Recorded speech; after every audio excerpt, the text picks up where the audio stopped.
इस बात से भारतीयों की यह आशा बलवती हुई थी कि अंग्रेज हमारे उपकारों के बदले में हमें स्वायत्तता प्रदान कर देंगे। सन 1917 में इंग्लैंड बड़े ही नाजुक दौर से गुजर रहा था। उस समय उन्हें भारत की सहायता की अत्यंत आवश्यकता थी। तब ब्रिटिश सरकार ने यह घोषित किया कि हमारा उद्देश्य शनय शनय ब्रिटिश साम्राज्य के अंतर्गत भारत को स्वराज्य प्रदान करना है। भारत के लोगों को उनके राष्ट्र के शासन के प्रत्येक अंग में अधिक से अधिक भाग दिया जाएगा। लड़ाई समाप्त होने के बाद अंग्रेजों ने अपनी आंखें बदल लीं। समस्त वायदों का उल्लंघन करके फिर बर्बर नीति अपना ली। फूट डालो और राज्य करो वाली नीति काम में आई।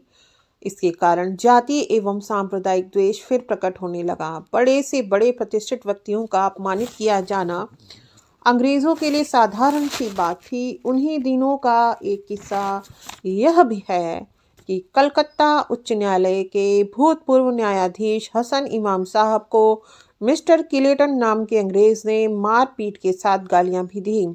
इस प्रकार की कई घटनाओं के कारण भारतीयों में रोष व्याप्त होना आवश्यक हो गया।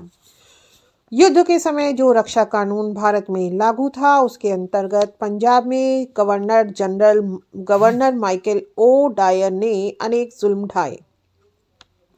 युद्ध ऋण की वसूली एवं रंग रूटों की भर्ती जोर जबरदस्ती के साथ की गई।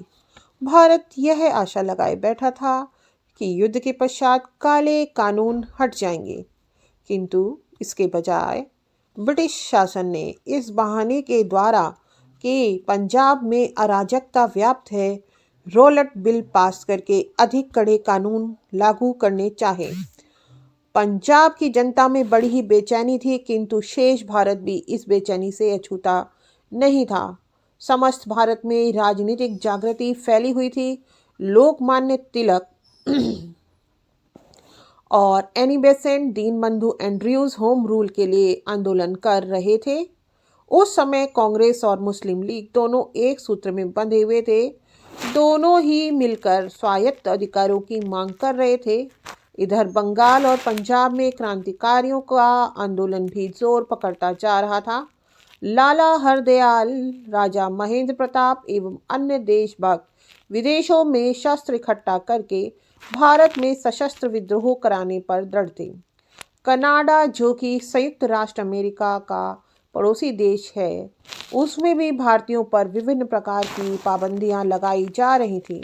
उसी समय 300 पंजाबी सिख भारत से कामागाटा मारू जहाज पर सवार होकर कनाडा गए, किंतु इस जहाज को वहां किसी भी बंदरगाह पर नहीं लगने दिया। हार कर इस जहाज को वापस ही भारत लौटना पड़ा। भारत लौटने पर इस जहाज के सैकड़ों व्यक्तियों को नजरबंद कर दिया गया।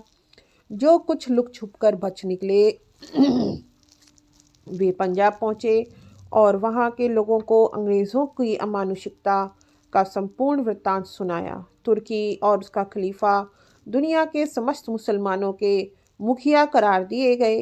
युद्ध के समय तुर्की जर्मनों का मददगार था। जर्मनी के हाथ के साथ साथ तुर्की भी हार गया था। हारे हुए तुर्की को विभाजित करने की तैयारी हो रही थी, जिससे मुसलमान भी क्षुब्ध थे और इसी क्षोभ के कारण खिलाफत आंदोलन का आविर्भाव हुआ। इस तरह सारे देश में असंतोष फैला और इस असंतोष की आग में हवा दी पंजाब के गवर्नर माइकल ओ डायर के कारनामों ने। बाकी रॉलेट बिल ने रही सही कसर पूरी कर दी।